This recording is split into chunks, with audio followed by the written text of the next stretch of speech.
Greeting Wargamers, welcome back to another Let's Play video. This is 1941 Operation Barbarossa. We are continuing our 1939 game, and we are going to dive in and continue the operation.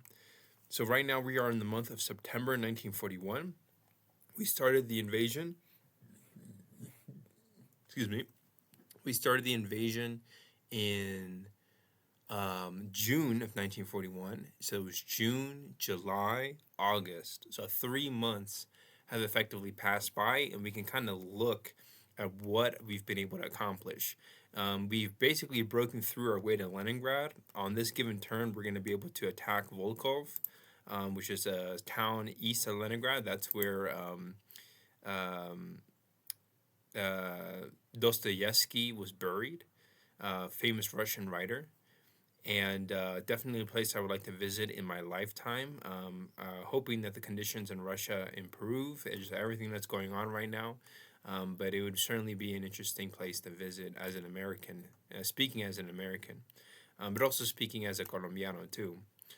And so if the German army is able to reach Volkov, they're going to cut off the supply line, the rail supply that's extending from Leningrad.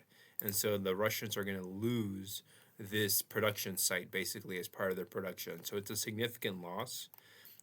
Towards the center, the German army successfully took Smolensk, and the Red Army basically withdrew. We decided to retreat as the Red Army. We are not following the not one step back policy that Stalin ordered. That was actually in 1942. But in this case, we decided to retreat to a favorable defensive line. I thought it was an okay decision because the only problem with the Russian defensive line is that this is really the only defensive line that we have as the Red Army. It's a great defensive line because we have double defense in this forest terrain. But outside of that, Moscow is in a very strategically vulnerable position. And right now the German army has several mech units and armored units that are approaching Moscow. Right now, two German Panzer armies are basically at the doorstep of Moscow, plus another German infantry army. We can say maybe about 2 German infantry armies, although these corps are pretty under strength here. What else? The Germans had a lot of success in the south. Still a lot more to take, but basically the Soviet Donetsk industrial basin still has yet to be effectively taken. The Soviets actually lost a production of 2 on the previous turn that I think I forgot to calculate.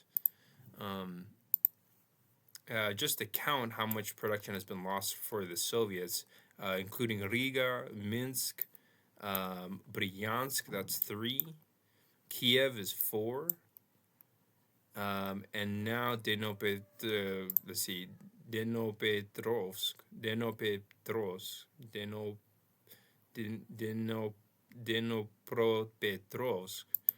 is an additional 2. So let's see, 1, 2, 3, 4, 5, 6. I count a total of 6 production lost for the Soviets so far, including Odessa. That would be 7. So the production, should be at 61 right now. Okay, so that's good. So we're going to go ahead and start the German offensives. But the strategic situation is that the German army, we've definitely completed the initial frontier battles. We're now moving on to the next phase of combat. The German army has made a lot of progress and made a lot of gains to their strategic objectives, but they technically haven't actually taken the strategic objectives yet. There's still strategic objectives that they need to take.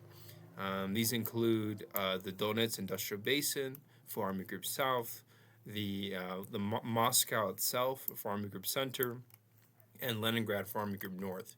So the way I see it is that we're approaching, I think what would technically be the 3rd phase of Operation Barbarossa. Operation Barbarossa is kind of difficult, since it's such a vast operation, it's kind of difficult to break it up into periods. But I think the frontier battles is definitely a very clear phase of the combat. The second phase is what I would call kind of like the deep penetration phase, where the German army is now racing towards their strategic objectives. And then the third phase, which technically is still part of the second phase, is to actually secure and take these strategic objectives now that they're in range. And we effectively are in range of all three: Leningrad, Moscow, and the Donetsk Industrial Basin. So with that, we're going to start the game file. There's actually a diplomatic event that we can do for the Axis, which is to basically unlock this third Romanian army and see if it can basically operate in the Eastern Front. That's what this little Eastern marker indicates, is that it's able to operate in the Eastern Front. But there has to be a diplomatic event for that to happen. And so if I look at the options that we have here, the event that I'm looking for is the Third Romanian Army released. Balkans needs to be pacified. Odessa must be Axis controlled. That was already occurred on the previous turn, and we had to roll a 1 or a 4. And we roll a 6, so this unit is still not unlocked. Okay, that's unfortunate. Okay, so now we're going to go ahead and activate Army Group South. And I'm going to go ahead and make this a blitz marker. And the idea is that we're going to try to take, our ultimate strategic objective is to take Stalino. It's the most valuable industrial source because it's 3 in total, but the industrial site is going to be, the resource site is going to be doubled for the Axis, so it's 4 production points for the Axis. And if you add up all the total, it's like about 10 production points altogether. 4 here, 2 from Kharkov, that's 6, 7, 8, 9, 10, 11. 11 production points altogether. This is a big shift in production. The Soviets are going to be losing 9. The Axis are going to be gaining 11. That's a shift of about 20 production points. So it's quite significant. My logic, what I think we should do is blitz, which may not be the best course of action right now because, again, the objective is to take Stalino. But the idea is to break through with these 2 areas here and then make a drive towards Stalino. The only problem I see is that our HQ right now is out of range. The good news is that I can get the next HQ to be in range, presuming that we are able to achieve a successful breakthrough. So I don't think it's a big deal. But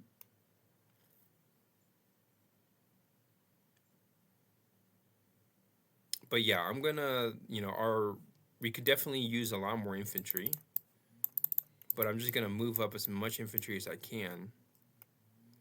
In fact, this entire front, this entire sector over here can definitely move up. I'm actually gonna get this infantry unit to move over here, like so, and then this infantry can move up. Still not in range, unfortunately, but we do have an extra Panzer Corps here. Boom. And then move up this mountain corps like so. And then this infantry unit we could also move up. I'm gonna have it wait because I don't want it to be flanked by any Russian unit. But the idea is that we try to maximize our chances of success. I'm attacking this area with 3 Panzer Corps, so I'm really banking on a success there. Attacking here with I could probably distribute the firepower a bit more. I could go like this, stack up as many units as I can and try to focus on a breakthrough in 1 area. I'm thinking we try to focus on a breakthrough in 2 areas, might as well.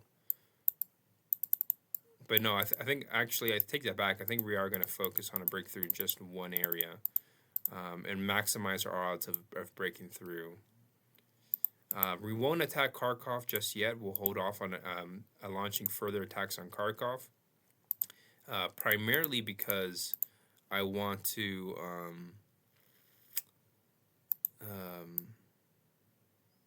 actually, maybe I should do an attack on Kharkov. Let's try. We're only attacking with infantry, so the chances of success there are pretty low, quite frankly. But we'll see how it goes. Alright, so that's going to be the attacks for Army Group South.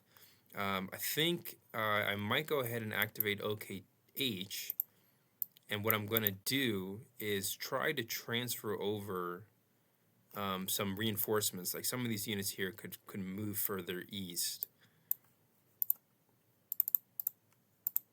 And just try to put some strategic pressure on Moscow is the idea. Let's see, this infantry unit can move here. I'll move 1 infantry unit there as well, so that it doesn't have to be a river crossing. This infantry can move up. Um, then I'll move up this infantry, and that's 1, 2. I've done 4 strategic moves. 5, 1, 2, 3, 4, 5. Okay.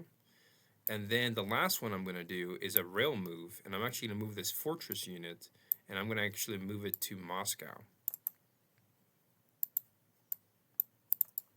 Going 1, 2, 3, 4, 5, 6, 7, 8, 9, 10. Oh, really? Is that really as fast as it can move? I thought it could move faster than that. Hold on. I'm going to try that strategic rail move one more time. We'll go 1, 2, 3, 4, 5, 6, 7, 8, 9. Oops. Yeah, dang it. 1, 2, 3, 4, 5, 6, 7, 8, 9, 10, like so. 1, 2, 3, 4, 5, 6, 7, 8, 9. No, that's not even correct. I think it has to be like this. So 1, 2, 3, 4, 5, 6, 7, 8, 9, 10. 1, 2, 3, 4, 5, 6, 7, 8, 9, 10. Okay. So ideally we can put it in Smolensk. Ideally.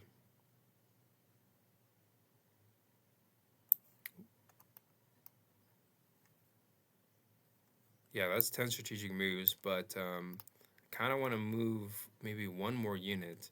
We did 1, 2, 3, 4, 5, 6. So I guess I'll cancel this mech move, and then we'll do 2 strategic moves. And ideally, we can put it somewhere on the front line, quite frankly. Yeah, I'm thinking maybe we go ahead and put it in Vyazma and just really try to fortify this position against any Soviet offensive operations. The idea is that when this winter comes, we are dug in well. So we did 1, 2, 3, 4, 5, 6. Yeah, we're like dug in deep. Now this OKH has an airstrike as well. I'm wondering, well, yeah, we can go ahead and make an airstrike here. So that's pretty good. I actually will cancel this airstrike. I'm going to deactivate OKH, and I'm going to move it by rail and move it back to Warsaw. That way, on the next turn, if there is mud, which can disrupt HQs,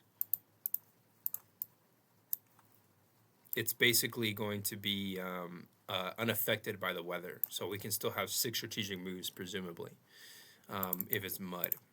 Next thing I'm going to do is activate Army Group North, or Army Group Center, rather, and we're actually going to attack Moscow, which is crazy. Not Moscow, excuse me. We're going to attack Leningrad. We're going to make a move on Leningrad.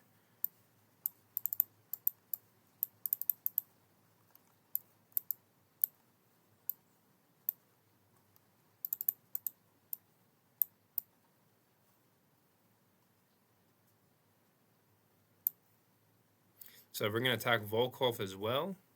But the game plan that we have is that we are going to go all out on Leningrad. And the idea is that we can take Leningrad. I probably should wait until the next turn to attack, come to think of it. I probably should wait one more turn. It might be the wisest option, but I don't want to take too long.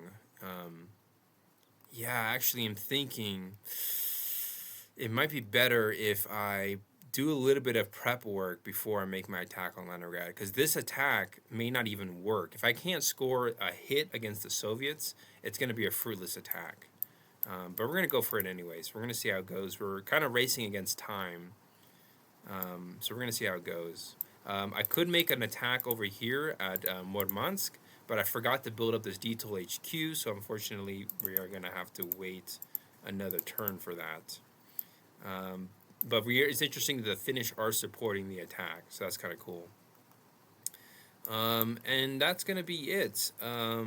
we'll do the blitz, put the airstrike marker where we want to have the blitz. And then we are going to, oh, I have to charge my computer here. There we go. We are going to see if we can succeed. There's no guarantee of success anywhere, so we have to kind of experiment and give it a shot. And so we'll start. We'll do the Battle of WWII first. It's only one defender.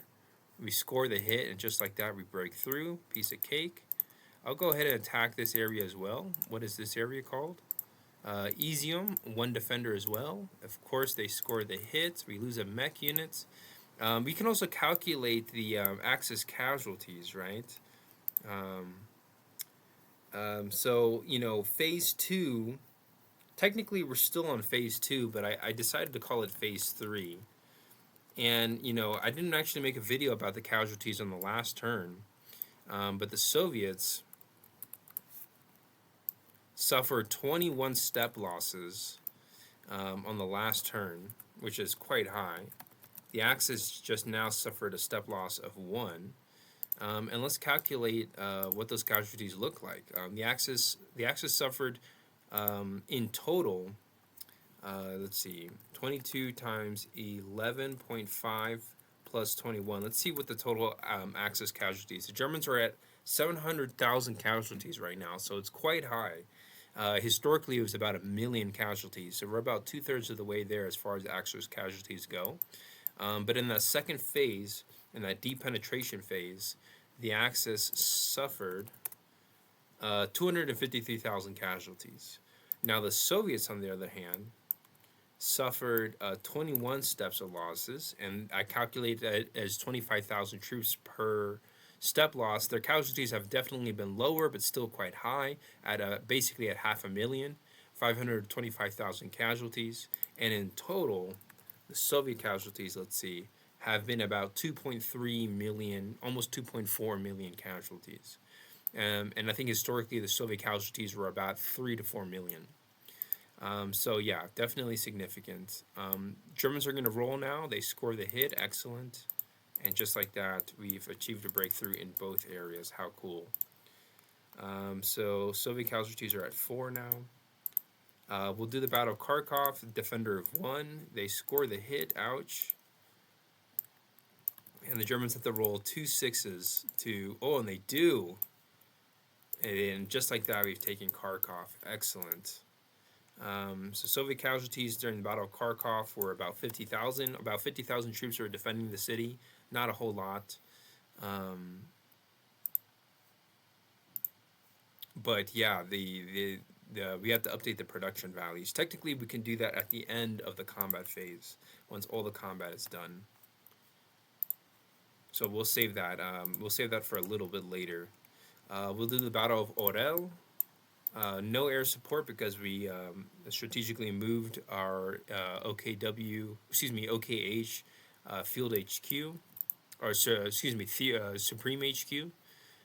Defenders roll, scoring no hits. The attackers roll, scoring no hits, because they needed to score triple fire, or not triple fire, but needed to score 3 hits against triple defense. Okay, and then now we've got the Battle of Leningrad, which is an interesting battle. First, we'll do the Battle of Volkhov. No hits there because of the double defense. And now we'll do the Battle of Leningrad. We'll see how it goes. We only have 1 double fire attacking unit, 1 Panzer Corps, but on the next turn we'll have 2 Panzer Corps, 2 additional Panzer Corps, basically the equivalent of an entire Panzer Army attacking Leningrad. So compared to the Battle of Stalingrad, the Soviets right now have about 125,000 defenders, according to my calculations, which is definitely a heck of a lot less than the Soviet defense of Stalingrad, which I don't know what the actual Soviet strength was at Stalingrad at any given moment in time, but the total amount of casualties was about 1.5 million Soviet casualties. So the Soviets were constantly pouring in reinforcements. Here we only have 1 Soviet army defending, and it is about 125,000 troops defending the city. But they are in a very fortified position. The attacking Axis strength, on the other hand, is much higher. We can calculate that. Um,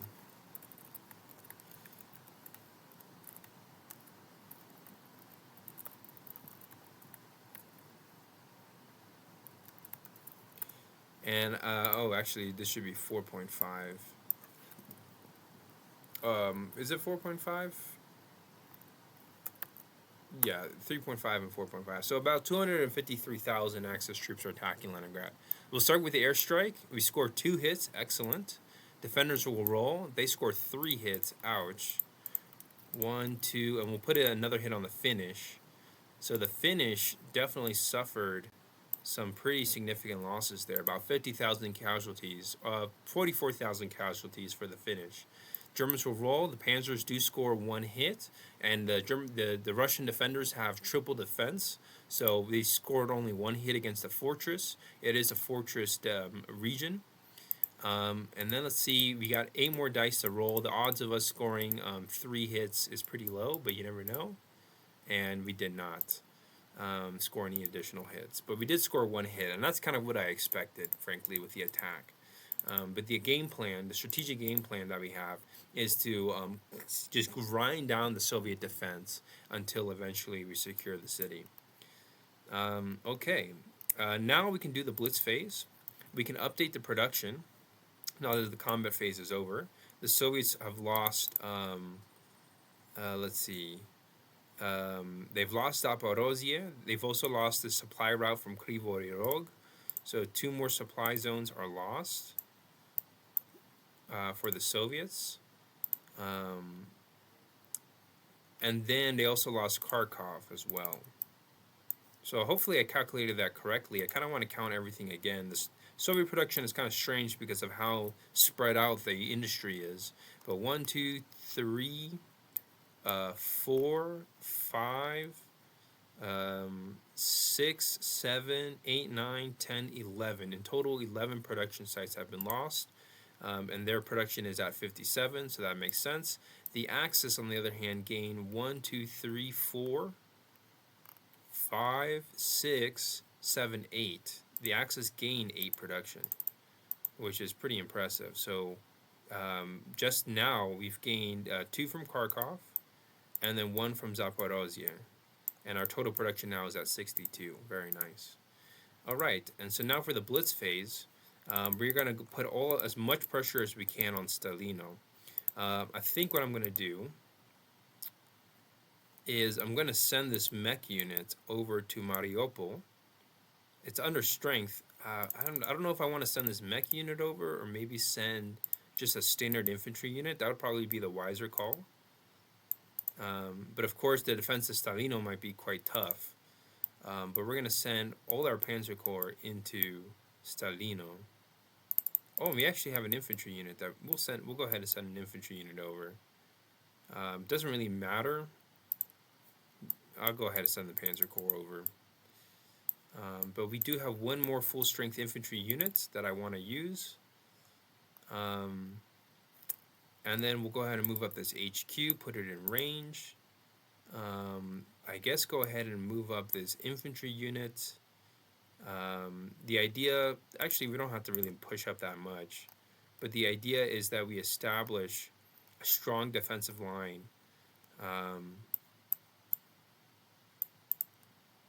against the Soviet kind of strategic situation.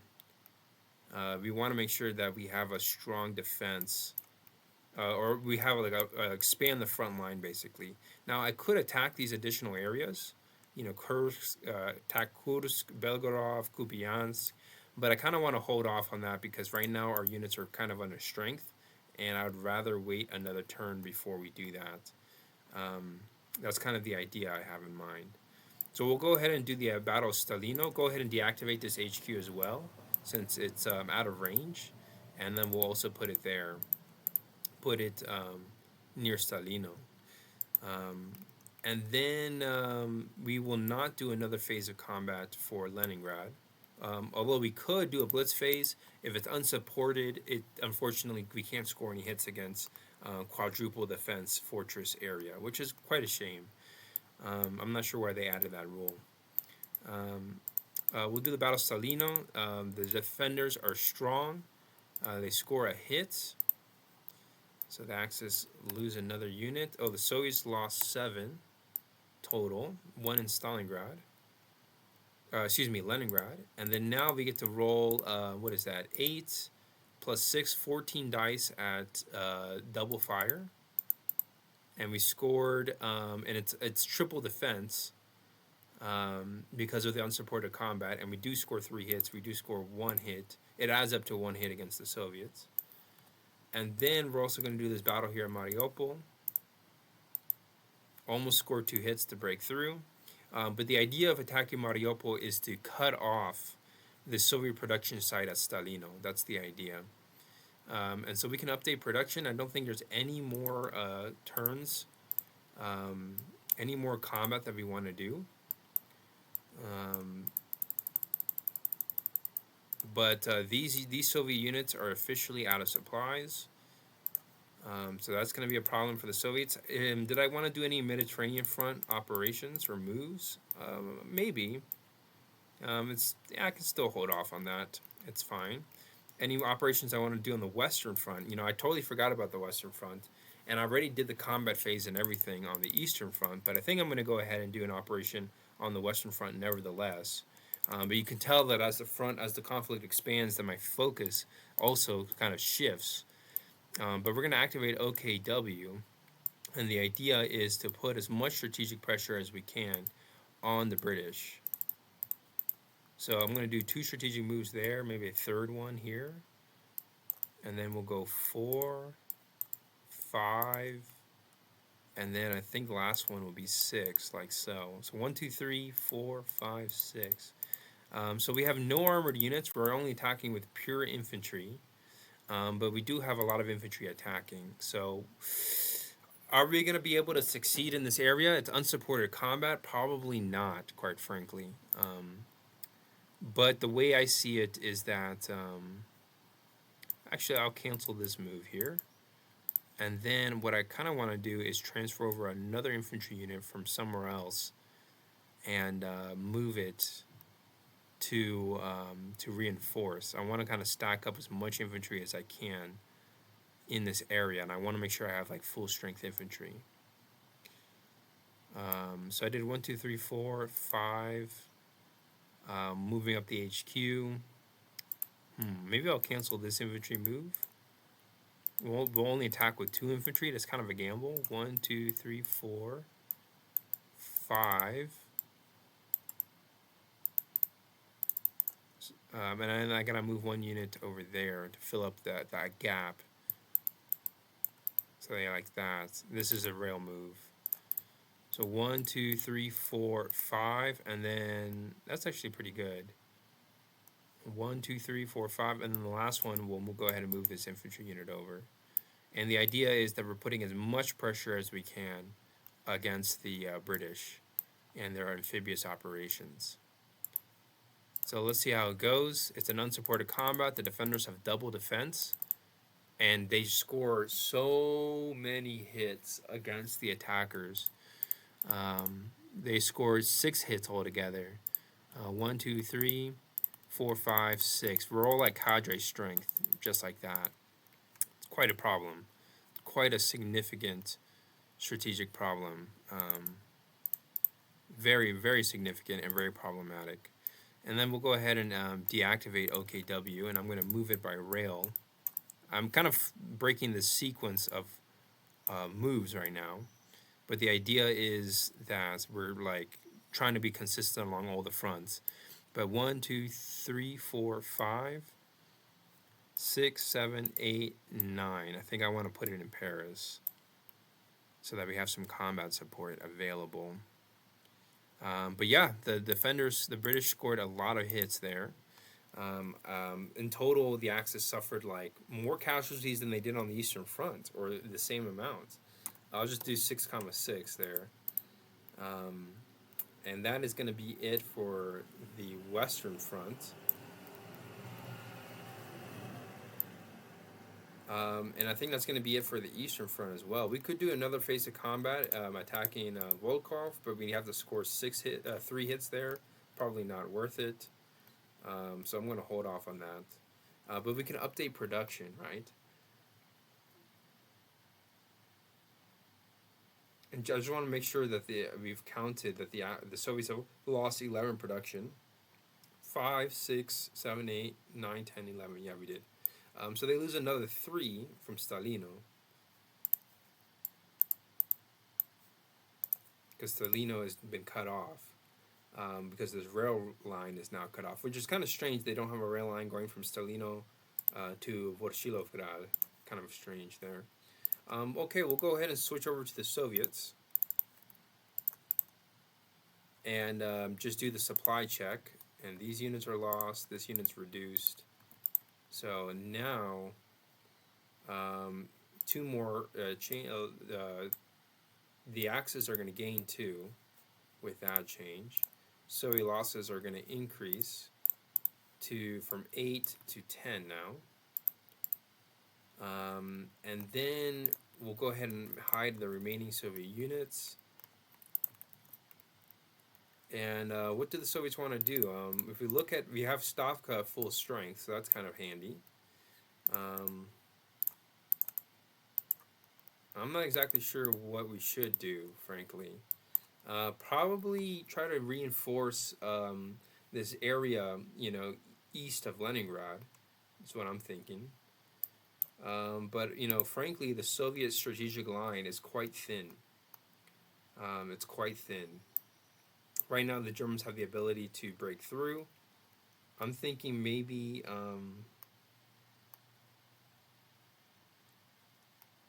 I think we pass for the Soviets, quite frankly. I don't think there's really anything that we should do. Try to save our production points as much as possible, including saving up Stavka. It would be nice, though, to reinforce these areas here, but I'm going to hold off. We can now switch over to the British and see what the British are going to do. This is probably the hardest part of the game for me personally, are the British moves. But right now, we've taken Ethiopia, but the game plan is to shift all our units from East Africa to North Africa, and I think that's the priority right now.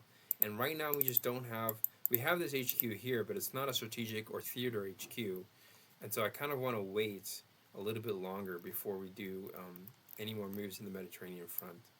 Now, as far as... I didn't even roll with the Axis. Yeah, they scored no hits. But the idea right now is that maybe the British can continue an offensive operation. The problem is that we don't have any HQs that are in command range at the moment. So we can't do any follow-up attack. So I think the British are going to pass, quite frankly. There's nothing else for us to really do for now. So there's that. We can now move on to the next fortnight. And we'll go ahead and do the Axis turn.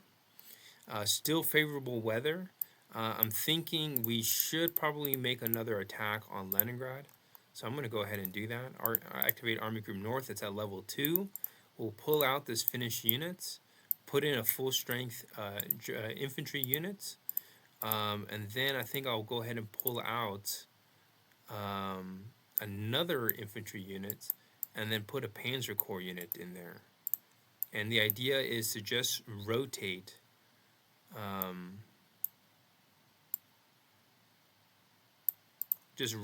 many units as we can, as economically as we can. As ergonomically as we can is probably the better word.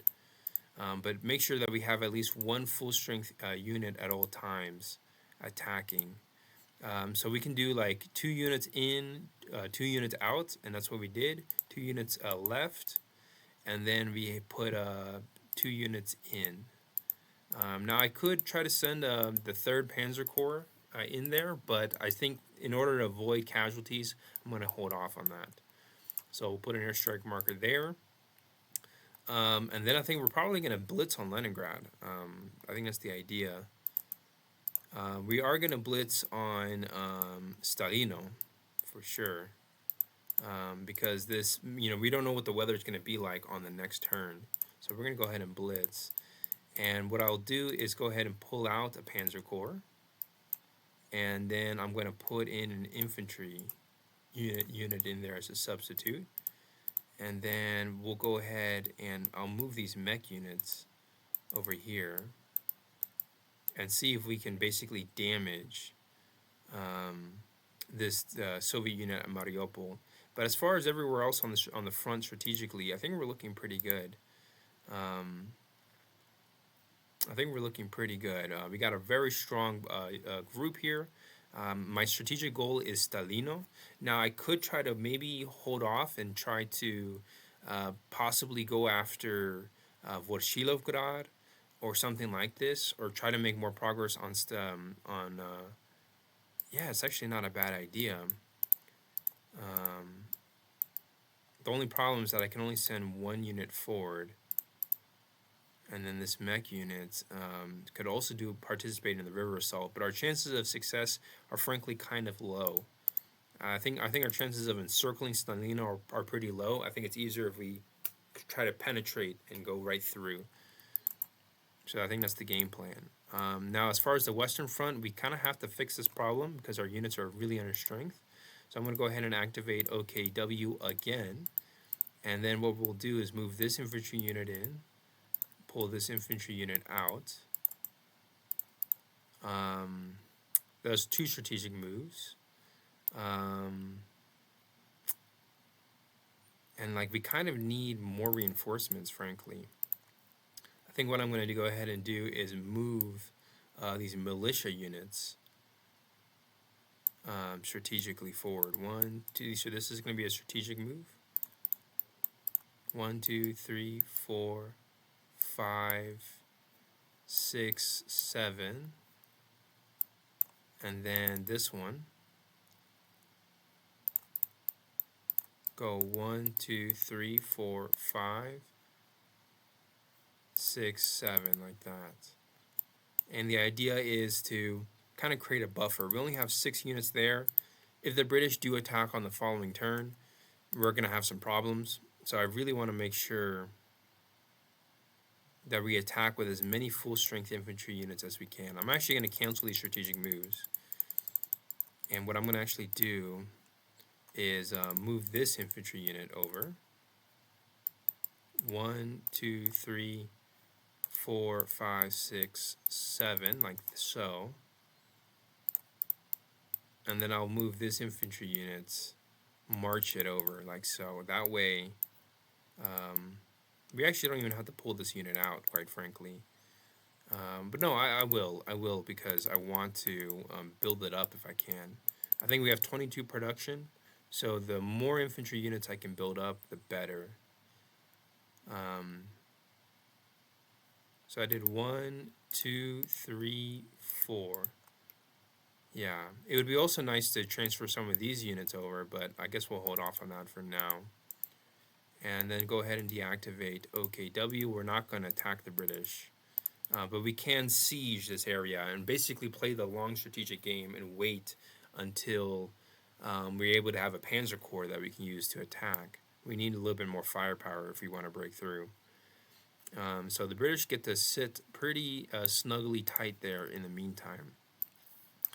We'll go ahead and start with the Battle of Leningrad this time. We roll our dice, scoring 2 hits with air support. Great job.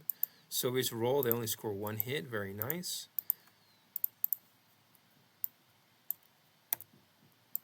Then the Panzer Corps will roll. No hits from the Panzer Corps. That's not good. Okay, infantry scored 2 hits. So we scored 4 hits in total. And just like that, we're able to reduce the Soviet defense by another step. That's really good. We just want to be consistent with that as much as possible. And now we have a fairly good chance of being able to break through on the next turn. So I'm looking forward to that. Maybe I can do another round of combat at Orel. Soviet score hits. No hits from the Germans.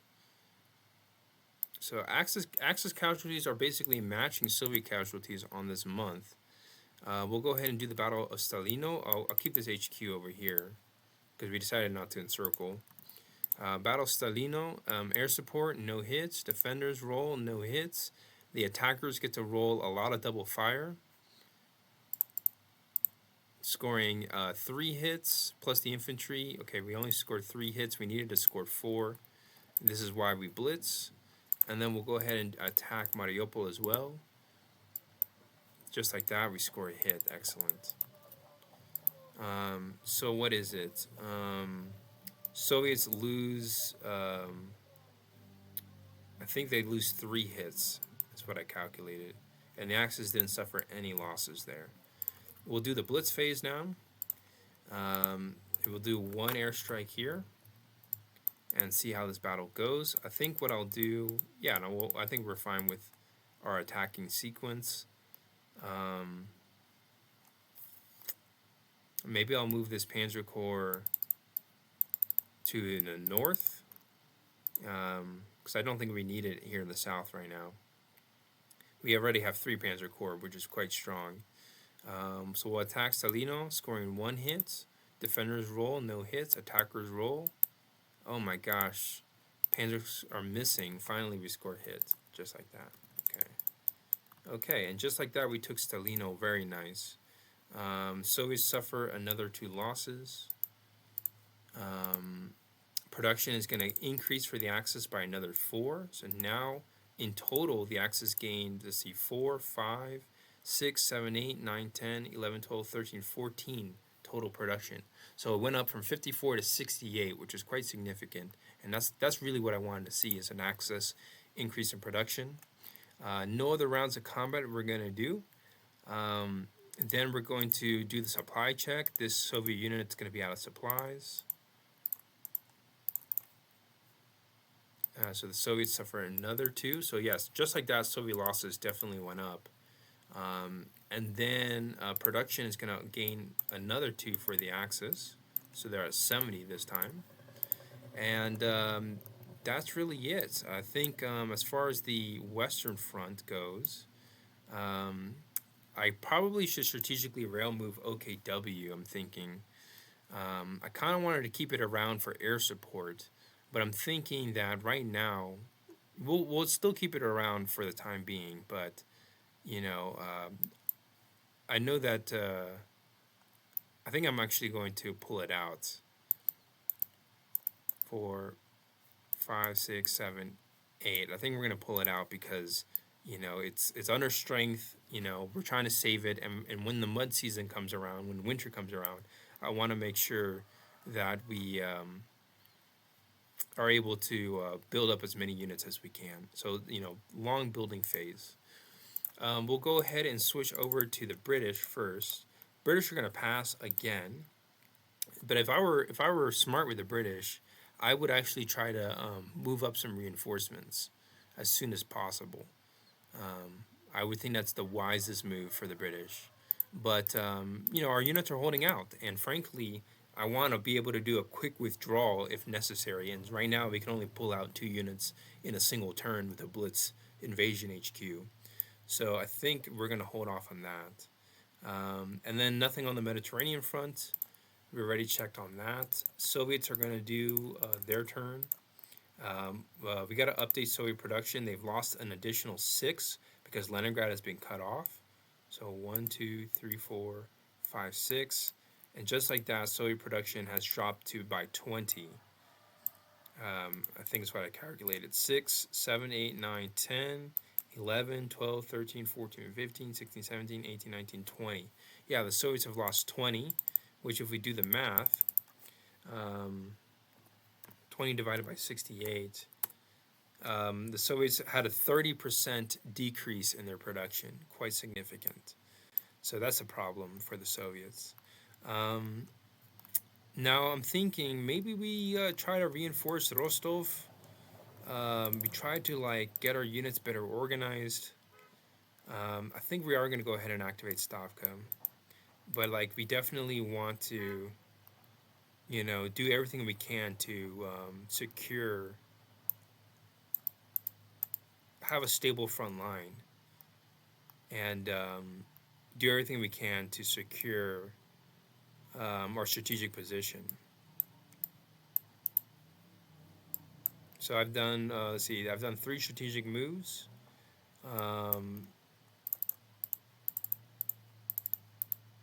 Our defensive line is pretty thin. Here's another strategic move. 1, 2, 3, 4, 5, 6, 7, 8. 5, 6. Oh, hold on. 1, 2, 3, 4, 5, 6, 7, 8, 9, 10. So that's 1, 2, 3, 4. I got 2 more strategic moves I want to do, or I can do.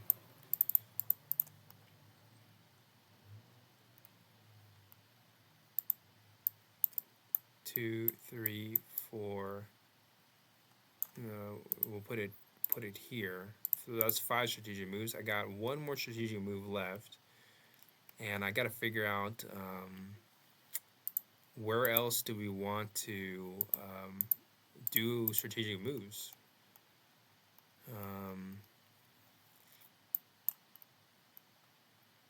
I mean, really, what we need to do is build up.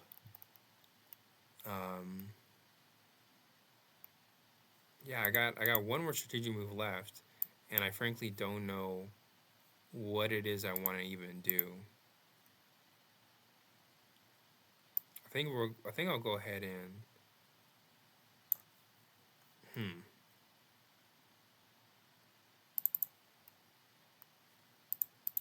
I think we'll move this unit over here.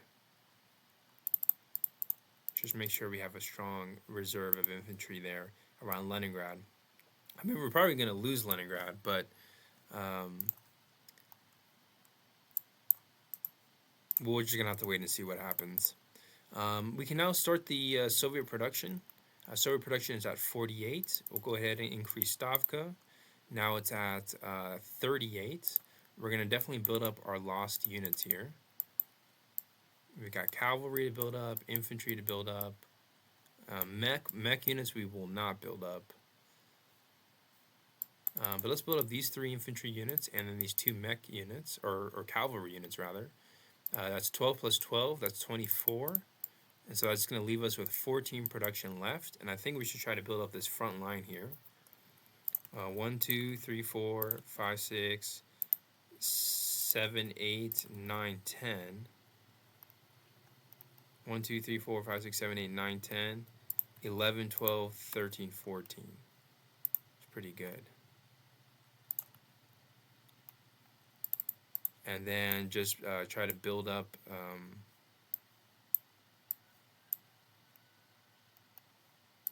I'm not sure where to put the cavalry. I don't know if we need another cavalry unit over here.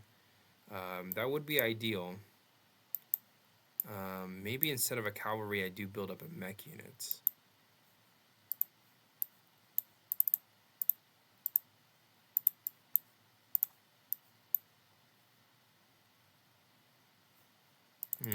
No, I'm not sure. I think we'll just stick to infantry. And then I definitely want to like concentrate my cluster of units around Moscow as much as possible. And then I'll go ahead and put another unit at Rostov. That's pretty good. Pretty good setup overall. Our strategic reserve in Moscow is pretty under strength. I think it should be a bit stronger. I think we're going to cancel one of these builds here. Cancel this build and build this guy up instead.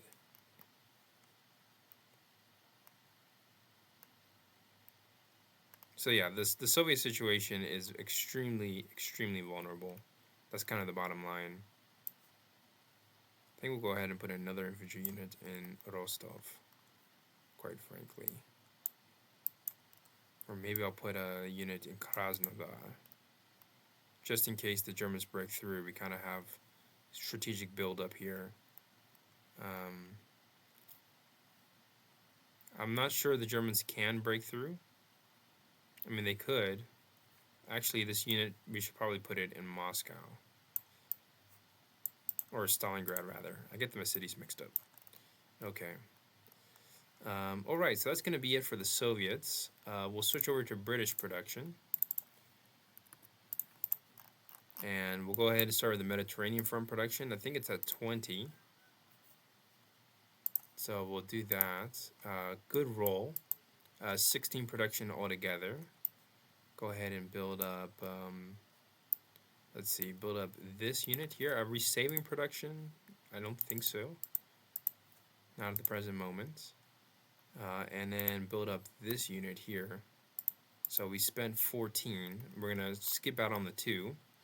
As far as the Western Front goes, you know, I'm seeing a problem with the British, which is that we really don't have a lot of reserve HQ available.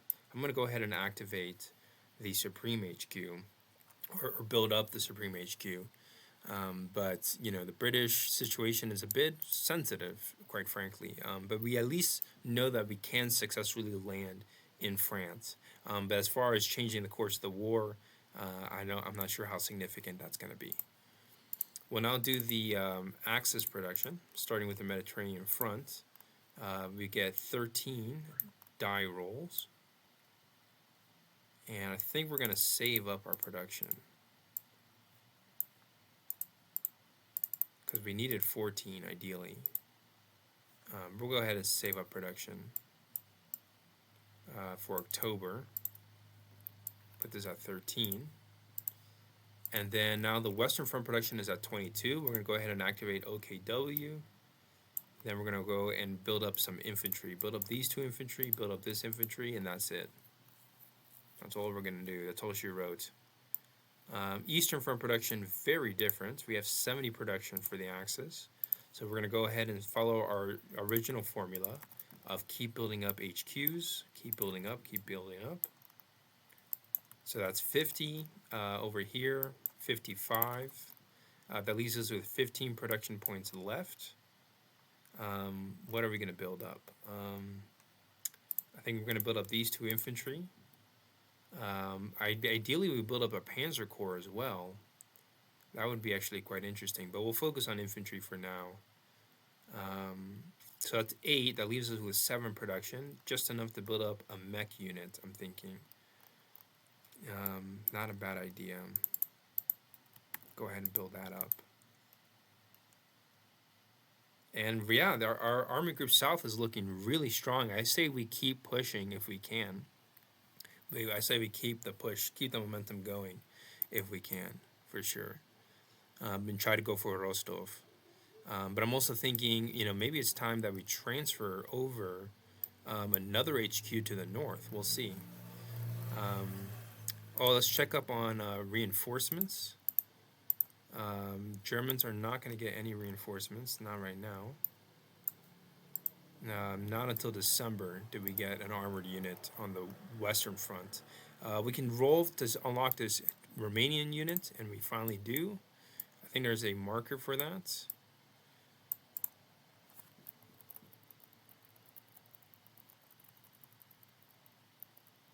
Romania cooperates.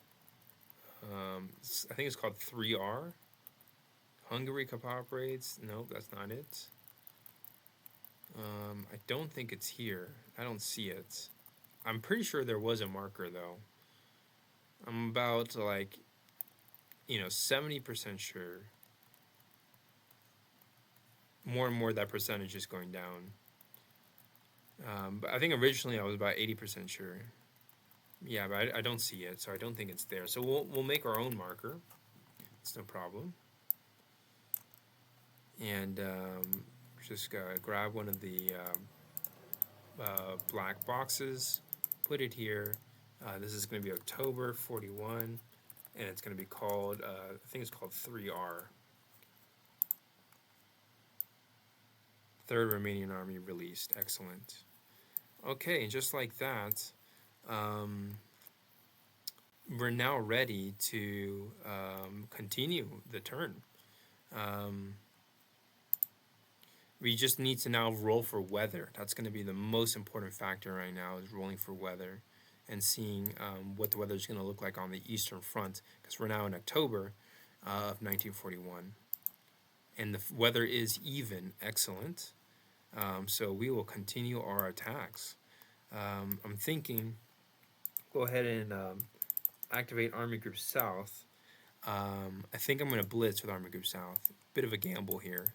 But the idea is to try to make as much progress as we can to southern Russia. So we're going to go all in. Send this mountain unit forward. Send in the 2 strong Panzer Corps. Maybe move up 1 infantry into Rostov. I think we'll actually hold off on that. We actually need another infantry unit over here. Some kind of strategic reserve, just to establish a steady line against the Soviets. So I guess we'll go ahead and activate OKH as well. And I'm going to move this unit by rail to Stalino. So that's 1 strategic rail move. A few other strategic rail moves probably want to start establishing a fortified defense here bordering Moscow. And I think the way to do that is to start transferring over these units and actually having them move to these fortified positions and sort of digging in. I'm also going to blitz with Army Group Center here, and we're going to blitz on Leningrad. So let's do that real quick. Let's see. I can only rotate 1 unit in, 1 unit out. So I think I'm going to rotate out 1 infantry unit, and then move up. Ideally move up the Panzer Corps, but I think we'll save that on the next turn, and just focus on infantry. We'll go ahead and activate the Mannerheim HQ. Oh, I think we actually have production for the Mannerheim. I've been saving their production. I actually haven't been keeping track of that. But they enter the war in July. So September, October, November. August, September, October. No, we do. And it's 3. So this time they have 9. So we'll go ahead and build this up by 5. And then build up one of these units up like so. Okay, basically did the production all in one go. And then we'll go ahead and move this unit into Petrozavodsk, like so, and just secure that area away from the Soviets. Maybe we want to transfer this unit to Leningrad, but I think the Finnish have already done everything they can to support the battles there. And then, what else?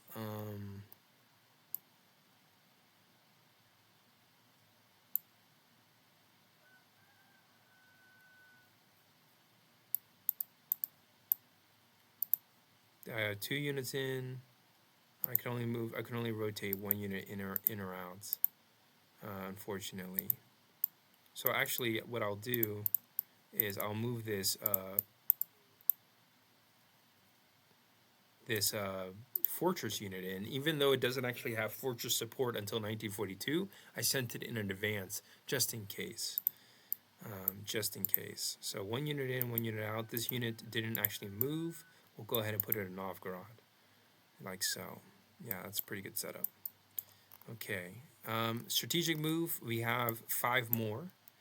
And I think what I want to do is reinforce Rezhev and stack up my units around Rezhev. So what units will that, how will that look like? What would that look like?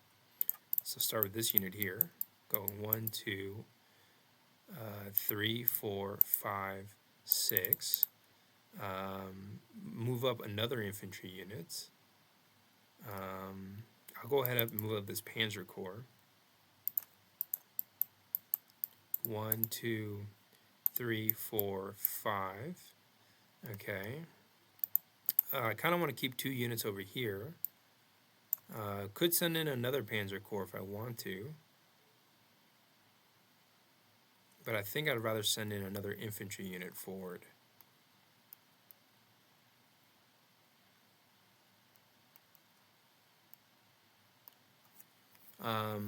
We got to be careful with the Soviets. The Soviets are tricky in the winter operations. Ideally, I'm actually thinking ideally we have just 2 units stacked up everywhere on the front. That's what I'm thinking. Ideally 2, but preferably 3. Depends on where the Soviets attack. That's really the main problem. So we'll go ahead and redo this one. 1, 2, 3, 4, 5, 6. I kind of want to, go ahead and send this armored unit over. Yep, so I'm redoing what I undid. 1, 2, 3, 4, 5. So that's 3 strategic moves in total. think we'll go ahead and maybe do like 6, or that was 4 technically. 1, 2, 3, 4 strategic moves. I got 2 more left. And the question is, where do I want to attack? What's my strategic priority right now?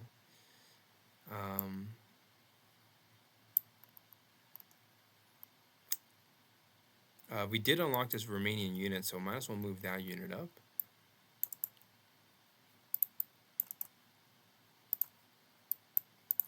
One, 2, 3, 4, 5, 6, 7. I think that's pretty good.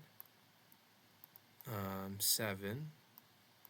So we did 1, 2, 2 in the south, 3, 4, 5. We got 1 more strategic move left. No reinforcements to really transfer around. Although I could move another Finnish unit if I want to. They're all kind of under strength, though. I don't think there's a need for that.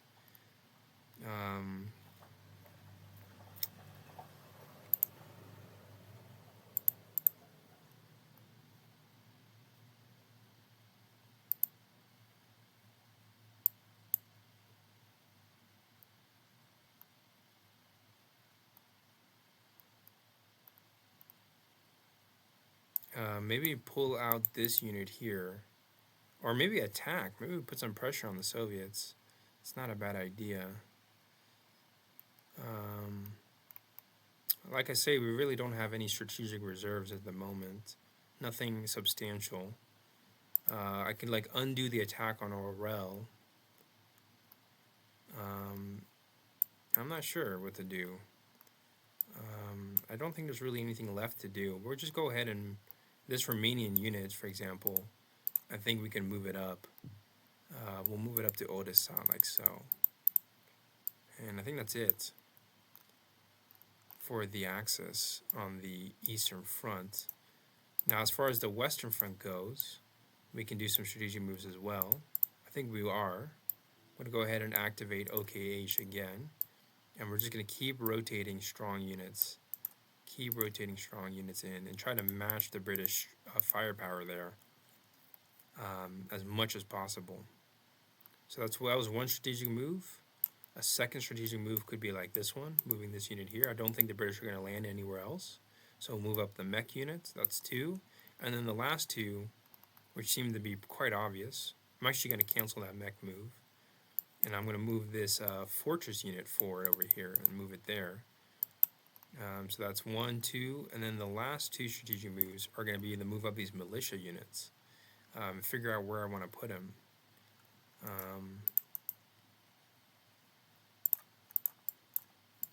Go ahead and move 1, 2, 3, 4, 5, 6, 7, 8. Put it there. And then I guess I'll go ahead and,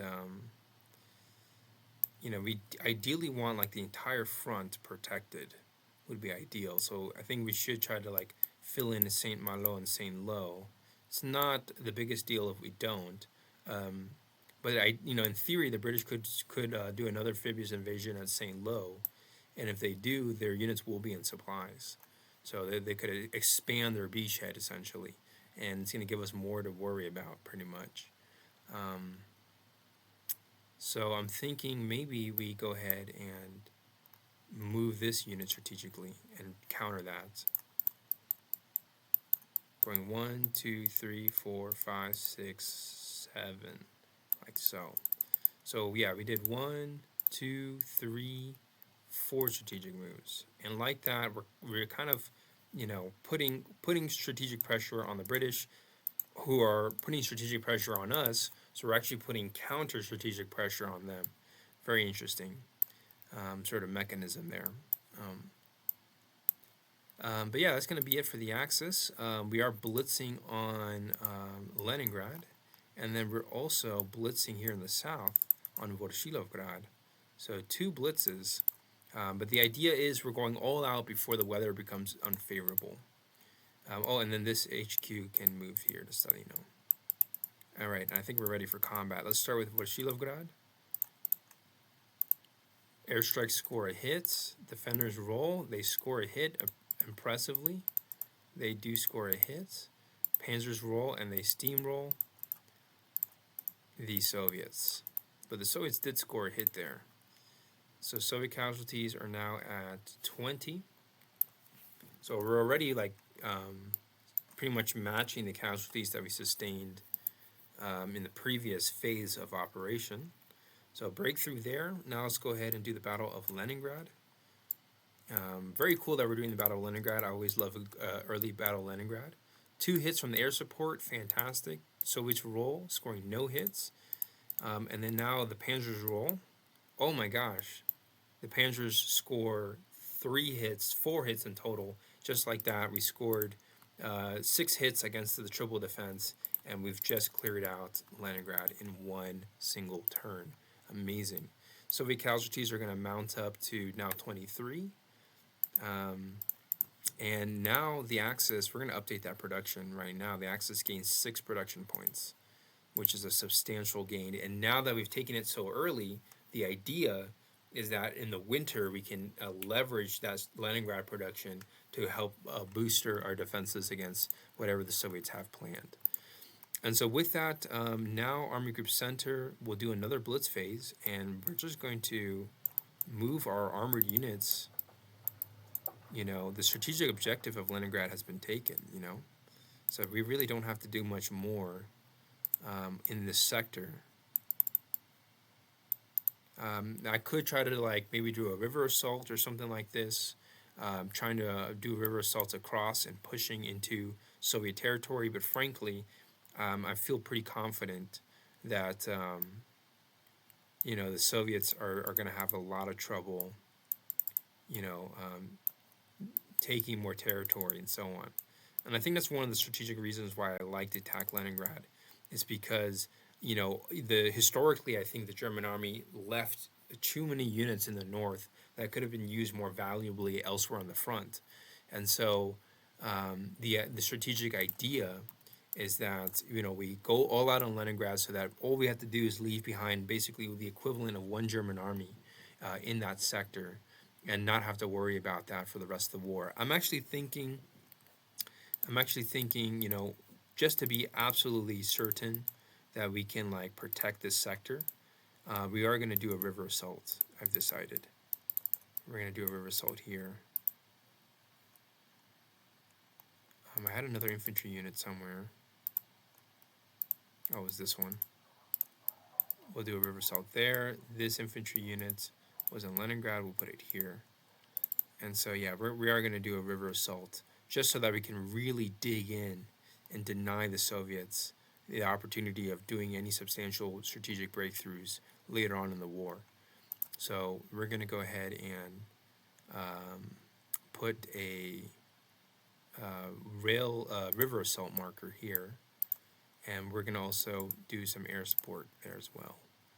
Okay, so that's it for the north. Then for the south, we have a blitz phase here, and we are going to really blitz as much as we can here. But I think it's quite clear that the strategic priority should be to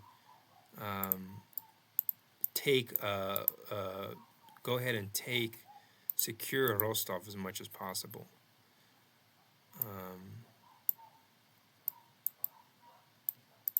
So actually, we had one more Panzer Corps here. I'm going to send in 1, 2, 3 like that, so that we put it under siege supplies. And just like that, we're kind of encircling the city. The problem, of course, I just realized, is that if we don't take Rostov, you know, our units are going to be out of supplies. These 2 units don't have supply lines. So that's actually a bit of a problem. So as much as I want to encircle Rostov right now, the wiser choice would be to attack it directly.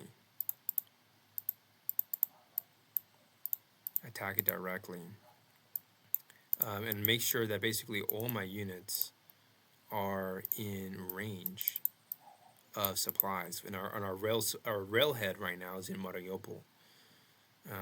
So make sure that all our units are in supplies, Go ahead and deactivate this HQ.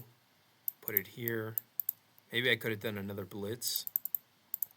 You know, we'll go ahead and actually attack this area here with understrength units. We're attacking with a lot of strong infantry and armor at Rostov, and we'll see if it works. It might not work. We'll see. But let's go ahead and do these battles. Over here, against the Soviets only have a defender of 1. Airstrikes miss, Soviets miss, and we all miss. So no breakthrough there. And then next up, we'll do the Battle of Rostov. Double defense, triple defense actually. So the defenders are going to be dug in pretty well. They score a hit.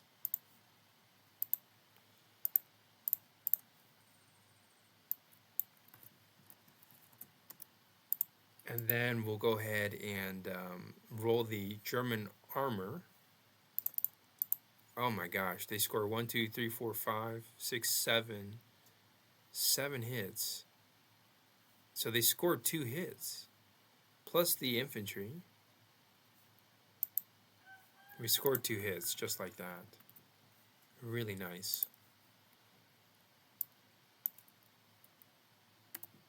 And so now Rostov is almost guaranteed to fall, you know, on the next turn. Almost guaranteed to fall. We'll go ahead and do the Battle of Demyansk, or Saraya Rusa, more specifically. River Assault there. Scoring 1 hit. Soviets roll. They score 2 hits. Ouch. Germans roll. Scoring no hits. But at least we established a successful river crossing. But we did not break through. Okay. So that's going to be it for the Axis turn. I don't think there's anywhere else I want to attack at the present moment. But we've done a really nice breakthrough in the south. We've taken Leningrad in the north. Pretty much everything I could have asked for an Operation Barbarossa. Ideally, we would have taken Moscow as well. But as you can see, strategic priority basically boils down between Leningrad or Moscow. It's kind of hard to do both because of how well defended both are. So we decided to go for Leningrad first, which was actually part of the original German strategic plan. That was like Hitler's directive, was to take Leningrad first, then direct the resources to Moscow. Instead, what we saw historically was Leningrad was encircled and put under siege, but I still think a lot of manpower was spent on that siege. I'm not sure how many, but it was a significant amount. You know, how many Wehrmacht troops sieged the city of Leningrad in World War II? And obviously this number would fluctuate, but just get a general sense of how large Army Group North was from 1941 to 1944. Very long siege. And apparently, according to the math, around 700 to 800,000 troops were involved in the encirclement and siege at its peak in late 1941. That's a substantial amount of troops. Substantial amount. We can calculate how many troops we committed. Let's find out, just for comparison. It'd be really interesting.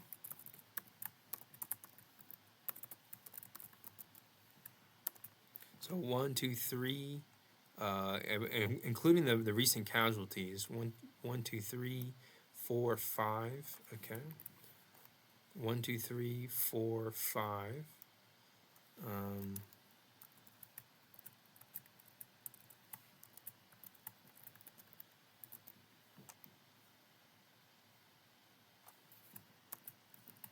Including the Finnish. I'm also including the Finnish.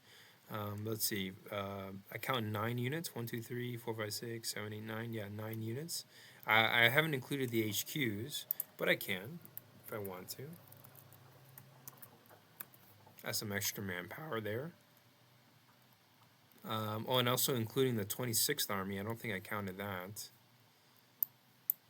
1, 2, 3, 4, 5, 6. Yeah.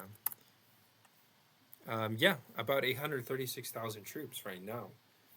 We've had at its peak. So apparently it's same thing as well what it was historically. I just don't know why they didn't attack.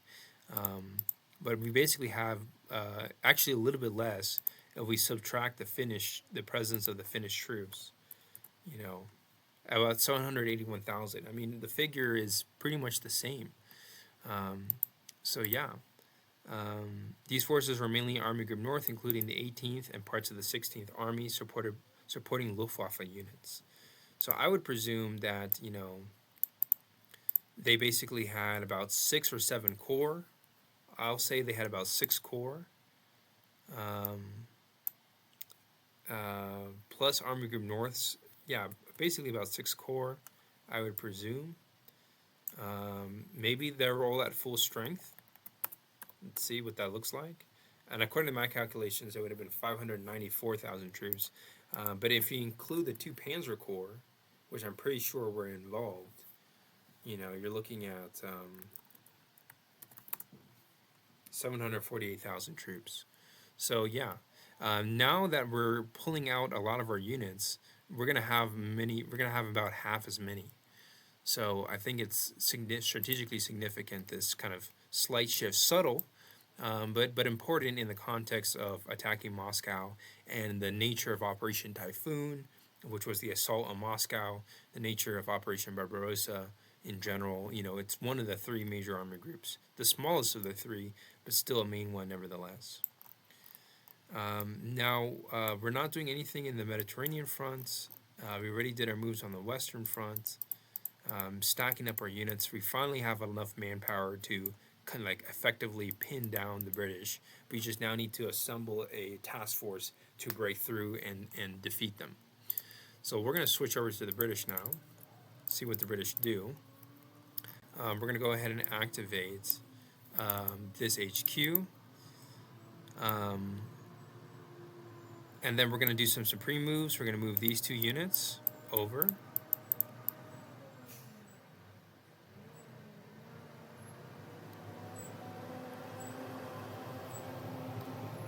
Oh, we can only move 1 unit over.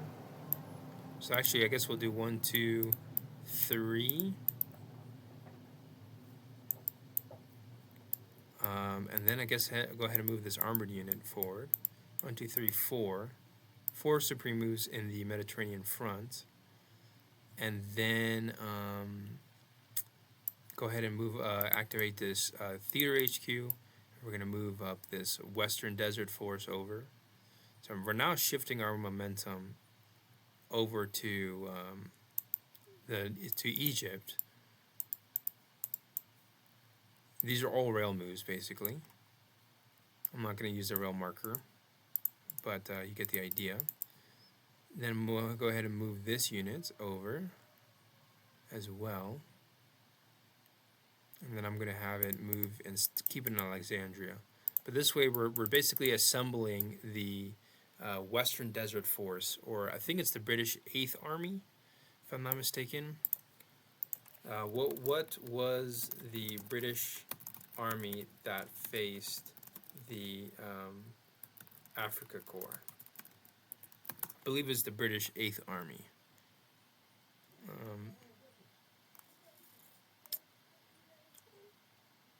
So it really wasn't just one group, but it was earlier, before the 8th Army was formed. It had different names. Main British formation was the British 8th Army. That's right. Okay. Nothing on the Western Front to do. We're just gonna keep our units there, but at some point I kind of want to pull them out before the Axis are able to launch a nasty attack against us. I kind of want to pull out, but for now, since we have maximum defense, and given how we inflicted so many casualties on the last turn, I'm going to go ahead and keep them there. But the idea is we need to be able to pull these guys out as quickly as we sent them in, so that we don't sustain heavy losses. We'll switch over to the Soviets now. And that breakthrough in the south is pretty problematic. I think we're going to go ahead and activate Stavka. We kind of have a gaping hole in our front line. It's a very large front line. And I'm thinking, we need to kind of plug in the gap as much as possible. The problem, of course, is that we don't really have that many reserve units right now to do that. So I think I'm gonna hold off on plugging in that gap, and we're just gonna have to accept that we have a gaping hole. Maybe we pull these units back. I'm thinking maybe we do that. I kind of like the idea of holding this line though, because it's denying the access that extended rail supply. But I mean, as far as I can tell, I mean, Rostov has been lost. For all sakes and purposes, I think Rostov is lost. And we're going to have to establish a new strategic defensive line elsewhere. The problem, of course, is how soon can we do that? And where are we going to get the reserves? Because we really don't have any at the moment. I mean, Moscow is holding in as best as it can. Over here, we're holding in as best as we can. Soviet strategic situation is still quite problematic, but we're going to pass for the Soviets. We'll go ahead and roll for weather, and the weather is mud, so the Soviets do get a little bit of respite. I think that's the word. They get a bit of relief, as now the Axis are not really able to move that many units on the Eastern Front as effectively as they could have if the weather was favorable. And so this HQ, Army Group A, for example, is going to be disrupted, so there's no point of activating it. We've already spent OKH on the last turn. I think we're going to go ahead and pass on we never did the Deedle. We never attacked with Deedle. You know what? We forgot to attack with Deedle. Dang nabbit. I guess we're gonna have to leave it as it is. But I forgot to attack with Deedle. When we had favorable weather, we could have put more pressure on Murmansk, but we didn't. We're just gonna have to play the long game on that. But I think we're gonna pass with the Axis overall. No additional moves to do. No additional moves to do. We'll go ahead and actually the Mediterranean front, there are some strategic moves that I do want to do. Go ahead and activate this HQ, and I think we're going to move that Desert Africa Corps forward. 1, 2, 3, 4, 5, 6. It's a road move. The Mediterranean front's a little bit different, but we're moving it by road. It's the same thing as the strategic move, except the range is double the range of this unit, which is 3. So it's going to be moving 6. And that's all we can really do. That's all she wrote. But like the idea is that we can assemble this Africa Corps group as quickly as possible to match this British deployment that is making its way into Egypt. I think we'll steadily make the Mediterranean front a greater priority. It's been very slow in our game. Any other moves? I don't think that's it. Or I think that's it. I don't think there's any additional moves. Go ahead and switch over to the British. We're now in the month of November on the Western Front. Go ahead and I think we'll build up this HQ, this 15th Army Group HQ. We'll go ahead and build that up. Nothing else to spend on the Western Front for the British. We'll do the Mediterranean Front production. It's looking really good. I'm counting 19 production points for the British. Go ahead and build this guy up. That's 5. Build up this armored units. That's going to be 12, so that's 17 that we've spent, and we'll toss out the remaining 2. And that's going to be it for the British. We have quite a strong group assembled here. We just have to get them in position. That's going to be it for the British. We'll switch over to Soviets, do Soviet production. And let's see what this looks like. Soviet production is going to be at 48. It's pretty under strength. We do get some Soviet reinforcements. We do get the shock units. I don't really know where to deploy them, frankly, so I'm actually going to hold off on deploying them. Go ahead and deploy this Soviet amphibious invasion site. Put it here in the prep status. I don't know where to put these shock units. The idea would be to place them somewhere where we can launch some kind of counteroffensive against the German army, which would be ideal. Like maybe we can put them around Moscow. Right now, the Germans look like they have a very strong defense. You obviously want to attack German weak points, and I don't think the Germans have too many. I think the Germans meant to do another round of combat at Rostov. I kind of want to do that. Yeah, Rostov fell. Forgot to do that battle. Maybe I don't include it, but we're gonna include it just for the. I guess we won't include it technically since I meant to do it and I forgot to do it. So Rostov still holds. With Soviet 48 production, we're gonna build up our remaining infantry. I think we're gonna build up another Soviet HQ.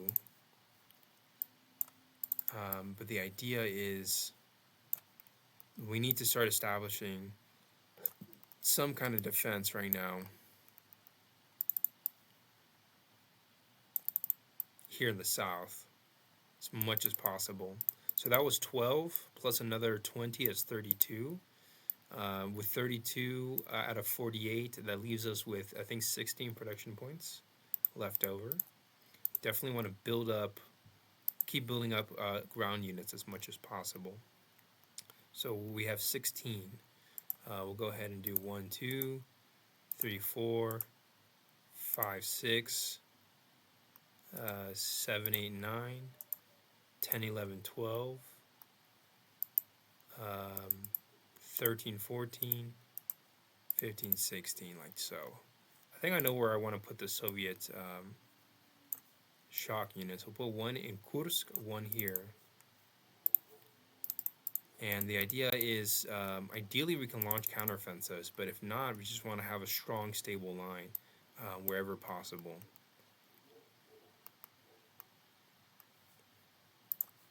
But yeah, the Soviets could definitely use more reinforcements in general.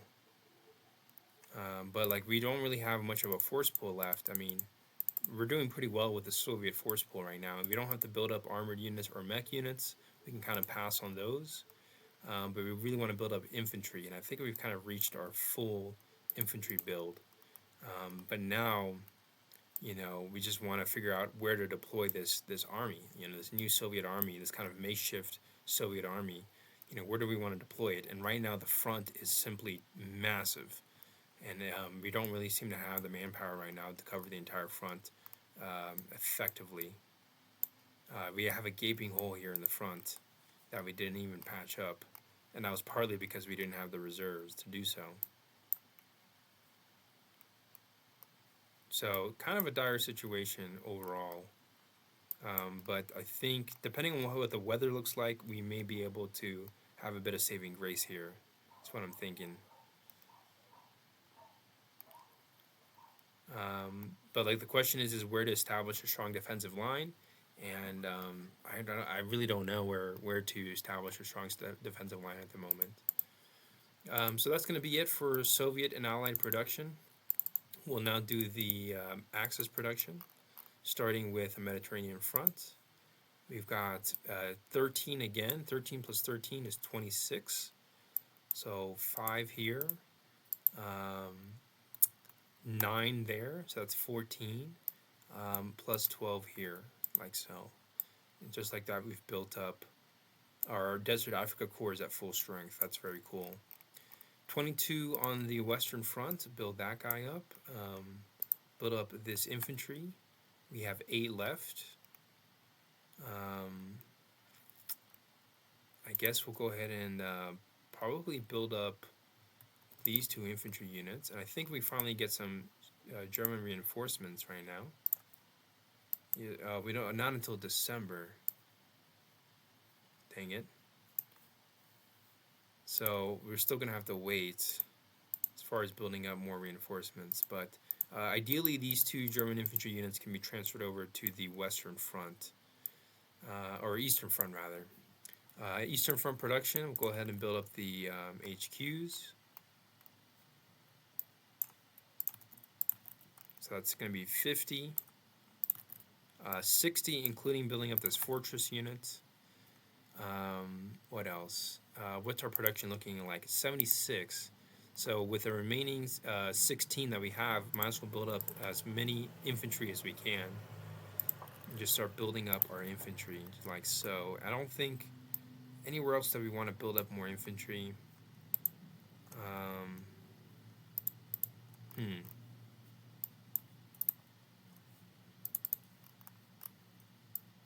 Go ahead and build up this infantry unit up, and I think they build up the Romanian infantry up as well. But like we definitely have an incentive to build up as many units as we can with the production that we have. That's kind of the game plan. We're going to roll for weather, starting with the Western Front, then Eastern Front. Eastern Front is mud. Western Front is clear weather. So we could attack in theory against the British, and would be interesting to see how that looks like.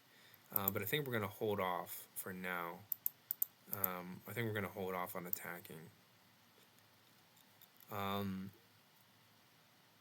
Because I don't know. I mean, the British have double fire. We have single fire. I kind of want to wait until we get more reinforcements, suggesting that this siege of Caen may last a very long time before we actually mount an effective counteroffensive. As far as the Mediterranean front moves go, we're going to go ahead and move up this Africa Corps unit as well. Same thing.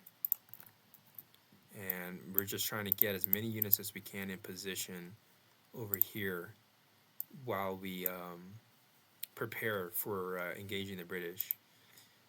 So that's going to be it for the Axis. I think, well, we can actually do a strategic move on the Eastern Front. I think we're going to wait, though.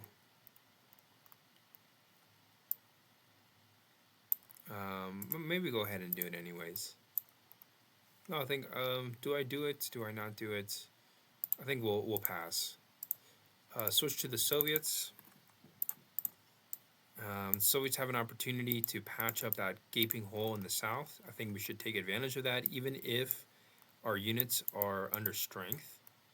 I think there's an incentive to just strategically patch up that hole as much as possible.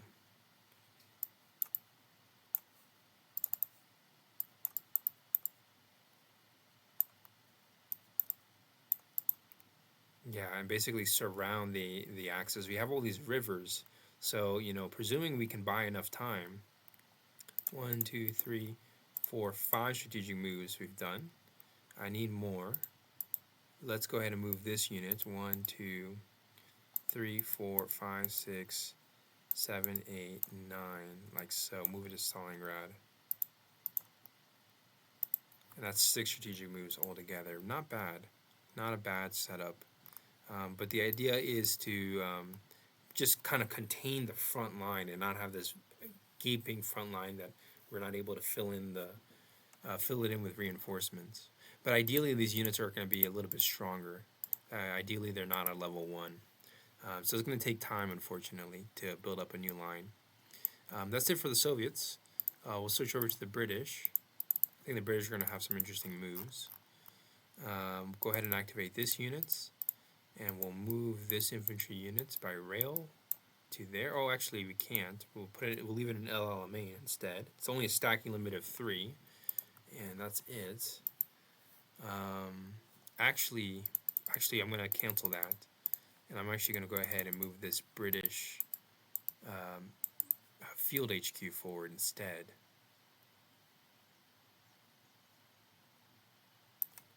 It doesn't really matter. I think we're gonna try to move up as many British units as we can. Do I have it? I only have 4 British units to move up. I kind of need more. I don't really have more to move up at the moment, so we'll leave it at that. And then what else? What else are we gonna do? For the British, I think we're gonna pass on the Western Front. Just keep holding out. The Axis could have attacked. They chose not to. We're going to pass. Move on to the next fortnight and roll for weather. It's going to be mud on both eastern and western fronts.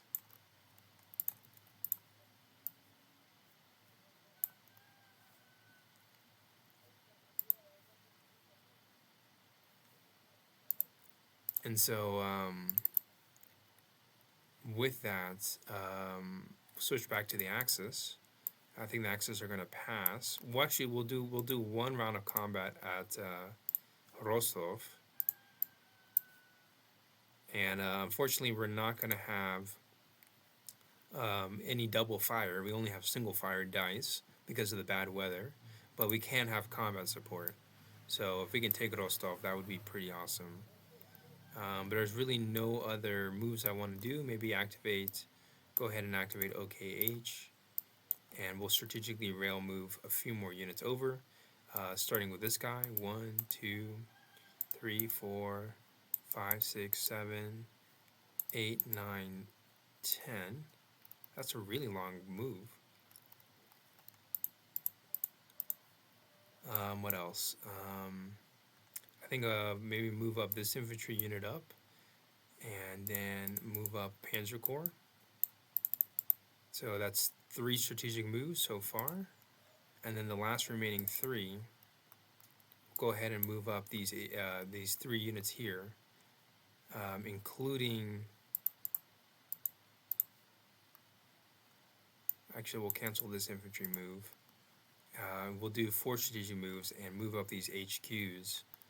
Army Group Center, for example, 1, 2, 3, 4, 5, 6, 7, 8, 9. Right there is a great space to put it. Then move this Army Group North HQ, 1, 2, 3, 4, 5, 6. I think we're going to leave it at Bryansk. And then 2 more moves. We got Panzer Corps, Panzer Group to move up. Go ahead and move up 1 here as a reserve, and then 1, 2, 3, 4, 5, 6, 7, like that. And now you got double defense everywhere, or triple, not double defense, but double stack the defensive positions, with the idea of basically digging in for the winter, and focusing on building up all our losses so that we can be well prepared for summer 1942. So we'll attack here. This HQ is disrupted, and we'll attack here with air supports, and we'll see how it goes. Airstrike misses. Defenders score hits. It's going to be against our Panzer Corps. Ouch. Now all our units roll. Oh, and we do score 2 hits just like that. Excellent. So we've taken Rostov.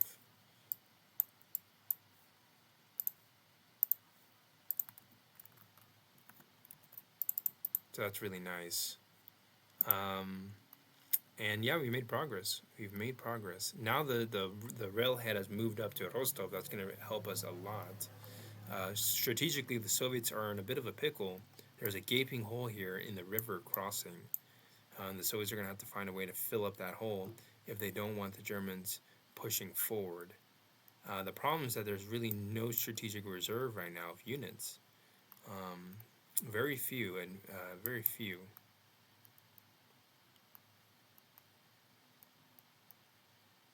Very, very, very few indeed.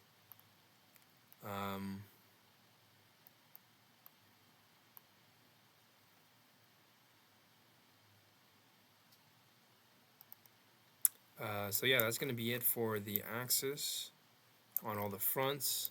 Switch over to the Soviets. It's going to be mud. I'm thinking we go ahead and try to fill in this front line. It's going to be winter. Starting next month, it's guaranteed winter. So unfortunately, we're not going to be able to stop the German push. But the way I see it is that it's worth it to have at least a stable front line. So I think I'm going to go ahead and activate Stavka again. We're going to do 1 strategic move there. 1, 2, 3, 4, 5, 6, 7, 8. That's 2 strategic moves. maybe go ahead and move up this shock group, the shock army, put it in Rososh, just try to find a place to counterattack.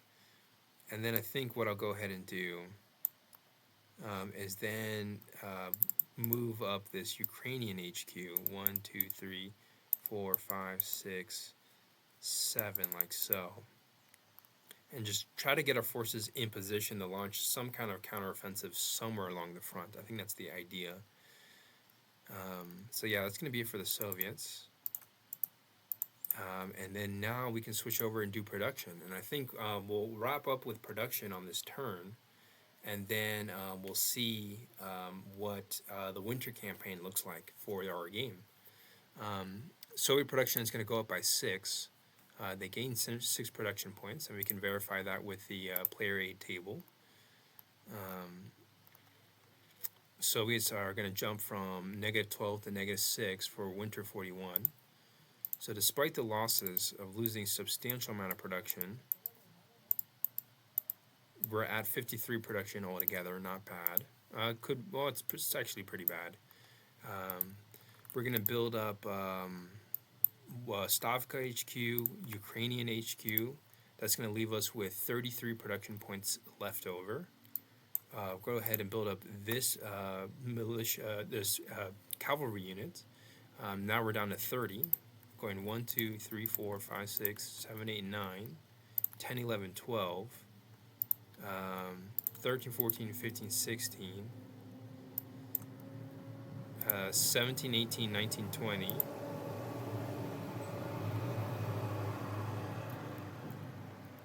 21, 22. Actually, I'll go ahead and I think we should build up another HQ is what I'm thinking. No, 21, 22, 23, 24, 25, 26, 27, 28, 29, 30. I think that's what we're going to do. And the idea, do we have any, we could have built up one more unit. So maybe I cancel this production build.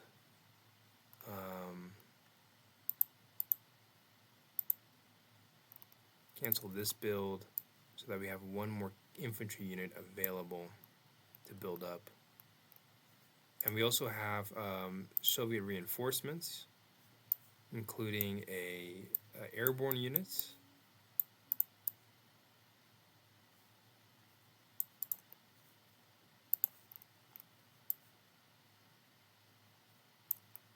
Yeah, all right. Things to consider, the Axis are going to suffer from winter paralysis. So that's going to have a number of effects on the Axis starting December 41. There are effects like no double fire during attack, and units can only move a speed of 1, and HQ production goes up to 15. So there's just basically a number of penalties for the Axis as far as production goes.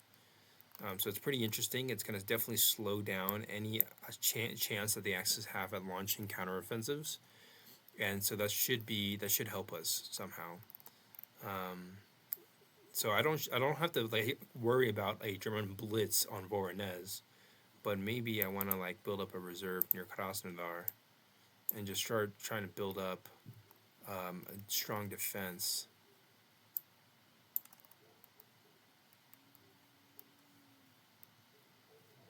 Yeah. What else? What else do I want to do? What else do I want to build up? I think that's it for the Soviets, frankly. Ideally build up this Murmansk, but I'm feeling pretty confident with the 7th Army there. And then we'll switch over to the British production. I probably should have started the Soviet production first because they actually have the initiative on this next turn. I think the British gained 5 production points. They actually gained 10 in the winter 41. So we'll transfer 5 over to the Western Front and 5 over to the Mediterranean Front. So this is the Mediterranean front die rolls. 10 plus 12 puts us at 22, which is really good. Go ahead and build up this. Let's see, what do we want to build up? I think build up this unit, this HQ. Keep building that up, or maybe not. Well, that's 5. That leaves us with 17. And then I think with our remaining 17, we'll go ahead and build up this mech unit and this infantry unit for a total of 9 plus 6, so 15. Two are lost, basically. And then as far as the Western Front production, it's at 17 now. I think do we get any reinforcements for the British? I don't think we do. We do get this unit in February. We have this airborne unit as early as May. Place that there. With 17 production points, I think we're going to go ahead and save the production. We could try to transfer some over to the to the Eastern Front. Try to give the Soviets a bit of a production boost. It's not a bad idea. That's going to cost 10 production points if we decide to do that. Yeah, I think we'll go ahead and do that. Because there's really not much going on the Western Front. So we'll build up of those units there. That will cost 7. We're going to do a transfer.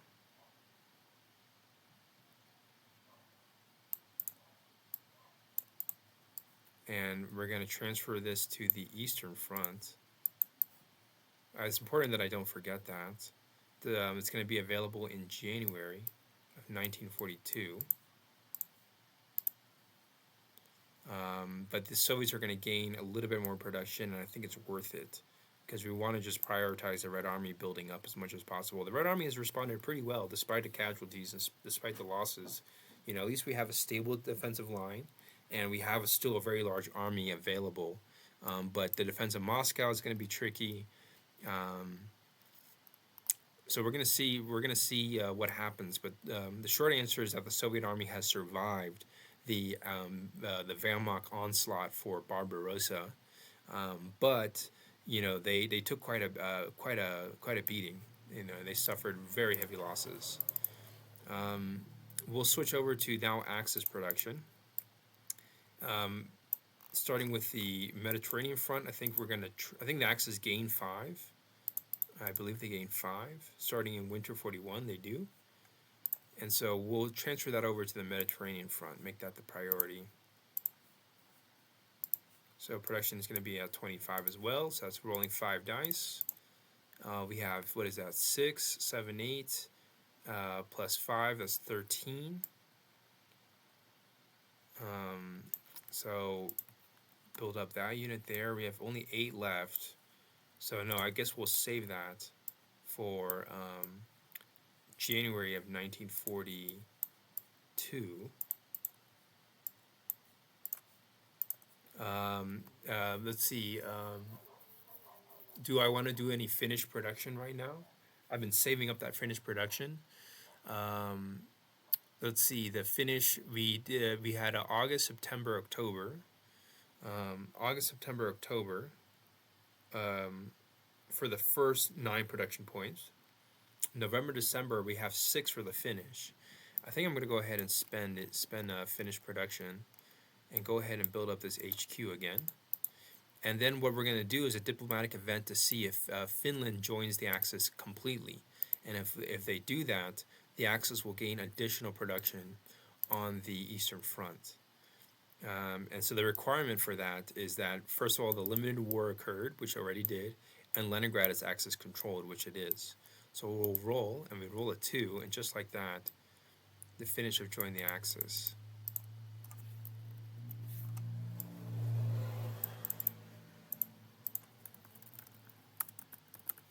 And so now the Axis production goes up a little bit more, and we're already at 80 production points for the Eastern Front, and it's not even 1942 yet. I think that's really, really cool to see. Really, really cool to see. Western Front production, go ahead and build up OKW. Focus on that. So we have 12 left. I think we're going to start building up this mech unit. Actually, probably focus on building up this infantry. 1, 2, 3, like so. I think it's the best build that we can do. We got more reinforcements officially. These 2 units are going to be put in Paris. So a little bit more reinforcements to buffer up the front line. But the idea is, I think what I'm going to try to do is, we have 5 infantry units in total near Khan with an armored units. I want to have like about 5 to 6 units prepared to attack, all at full strength, because we need reserves as we're like blitzing our way forward. But that's it for Western Front production. Eastern Front production, the HQs are going to cost 15 now. So this is 15, 30, 45, 60. And it goes to show you that all our production was still being spent on HQs. I want to verify that the Axis production is at 80. So what we'll do is calculate all the production again. So let's see, 1, 2, starting with Riga, 1, 2, 3, 4, 5, 6, 7, 8, 9, 10, 11, 12, 13, 14, 15, 16, 17. 17 plus 6, including Leningrad, puts us at 23. And I may have to count that again real quick. Starting with Leningrad, 6, 7, 8, 9, 10, 11, 12, 13, 14, 15, 16, 17, 18, 19, 20, 21, 22, 23. I count 23, plus the 3 from Finland, that puts us at 26. 26 plus 54 adds up to 80 production, so it is 80.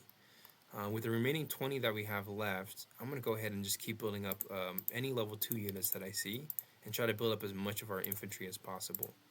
1, 2, 3, 4, 5, just like that. I mean, there's not much more. We'll go ahead and build that guy up. No, well, yeah. There's not much more to build up. We still have a lot of ground units to build up for the Axis if we want to have a successful winter defense, as well as being able to continue our momentum into 1942. The idea, though, is that we have all our units at full strength again, so that we can conduct further operations like Operation Barbarossa. One of the reasons why the German army historically didn't launch an operation as large as they did in 1942 was because I think there was 3 major factors. One, the front line was much larger than what it was initially. So there was a diffusion of like manpower. 2 was the fact that they had sustained a lot of casualties, and so a lot of their combat units were not at full operational strength. And then 3, there was the logistical component. And so this game can kind of simulate all 3, starting with the first one being the larger front has our units slightly more diffused. The second problem of combat power is that most of our units are at level 3, not at level 4. And then the third problem of logistics can be reflected by the fact that our HQs are not at full strength. And so we don't have full strength HQs at the present moment, but we're getting there. So I find that all very fascinating. There's a really great YouTube channel called Military History Visualized. It's a channel that I recommend. I learned a lot. I learned a lot in my early studies, or I guess in my mid-year studies of World War II, but a lot of my studies on the Eastern Front. It's a channel that I highly recommend. I think I'll put a link in the description below if you want to check it out. But the idea is, if you want to study more about history, that's a great channel to check out. So I wanted to point that out. I think we are done with Axis production on all the fronts. We already did the diplomatic event as well. So the Finland has officially joined the Axis. And then I think the only thing left for us to do is prepare for the winter campaign. Before we wrap it up, I think we also want to calculate the total amount of casualties that were sustained for Operation Barbarossa, starting with the Axis. We're going to basically calculate the casualties for all three phases. And so phase one, maybe there could have been a fourth phase in this campaign, but I think the fourth phase didn't really materialize because of the bad weather, because of the mud. So we didn't really see that many casualties due to mud. I think this should be 28 for the Soviets. But anyways, as far as steps go, 21 plus 11.5 plus 12. Now, the reason why it's 0.5 is because I think the detail units are at half the combat strength. But let's calculate Axis casualties. They're at 979,000 casualties, basically approaching 1 million casualties for Operation Barbarossa, quite significant. And then as far as Soviet casualties, 74 plus 21 plus 28. And let's see what the Soviet casualties look like. 3,075,000. So the casualty ratio between the Soviets and the Axis is 3 to 1. As far as steps go, I'm pretty sure it may be even higher. The Soviets lost 123 steps. The Axis lost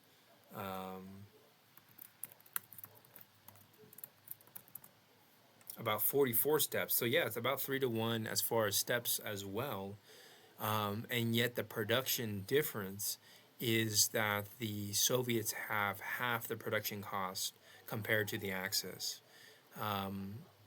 But their production potential is not evenly matched. The Soviet production throughout the bulk of the campaign was actually pretty evenly matched. But now, as we've calculated, Axis production is at 80, Soviet production is at 53. And so what's the ratio between 53 and 80? It's about 2/3. So, the Soviets still, if you kind of add up all the metrics, still kind of have a strategic disadvantage in two ways. One, they suffered 3 times the amount of casualties than the Axis did. That's the first one. Their production costs are only 2 to 1, so it helps buffer that slightly.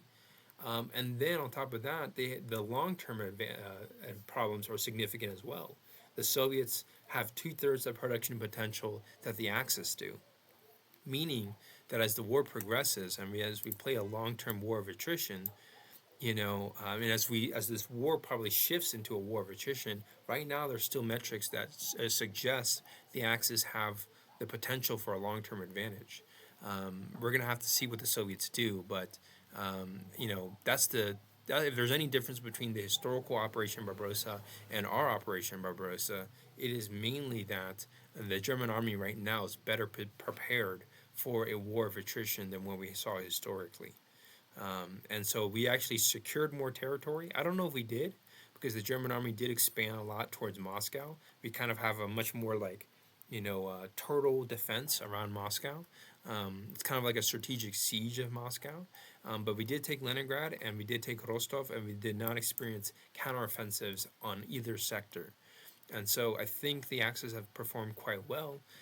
If we were playing, the East Front, which is a miniaturized version of Eurofront, we could actually calculate the victory conditions to see who won this campaign. And I kind of want to do it because it's just so interesting. You count production, starting with the Axis. You count how much HQs that they have, which count as double. How many HQ CVs? So 1, 2, 3, 4, 5, 6, 7, 8, 9, 10, 11, 12, 13. So that'd be 26. Now there's a penalty for the Axis, which is 40. And then we take the difference between that and the Soviets. Let's see, the Soviets have 53 production. We have to calculate Soviet HQ strength. Let's see what that looks like. Let's see, 1, 2, 3, 4, 5, 6. We only have 6, that's 12. There's a penalty for all the dead Soviet units, which are quite significant. There's 5 here, plus 6, 7, 8, 9, 10, 11, 12, 13, 14. So there's a penalty there for the Soviets. And we'll see what the difference is. And according to the calculation, it's plus 15, which I think if we look at the the East Front game and look at the victory conditions for the East Front for a single campaign, which is from summer to winter or winter to summer, we can quickly calculate to see, how many, what are the victory conditions looking like for the Axis right now, or for either side. I mean, irrelevant to who's winning. And apparently, according to this, a 6 to a 15 value is a marginal victory. So according to our calculations, the Axis have only achieved a marginal victory on the Eastern Front. I thought it would have been the next level up, which is a major victory, given that we took Leningrad.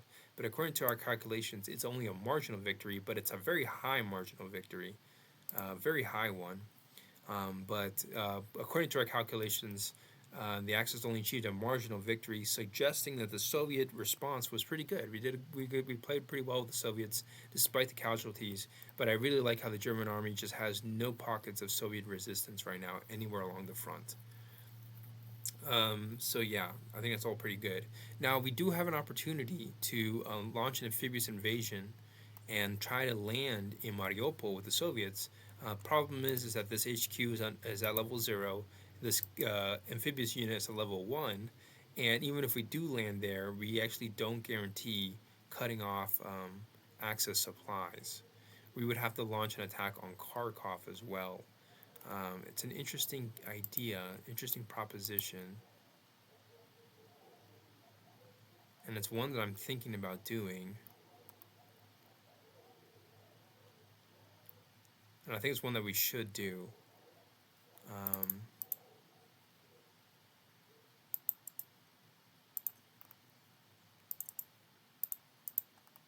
And in this way, we're able to put some Axis units out of supplies. That's the idea. And that's one way of inflicting casualties on the Axis, is putting these units out of supplies. So I think we should go for it, frankly.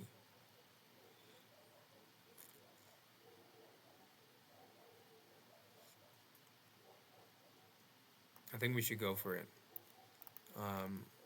So we're going to modify the Soviet production ever so slightly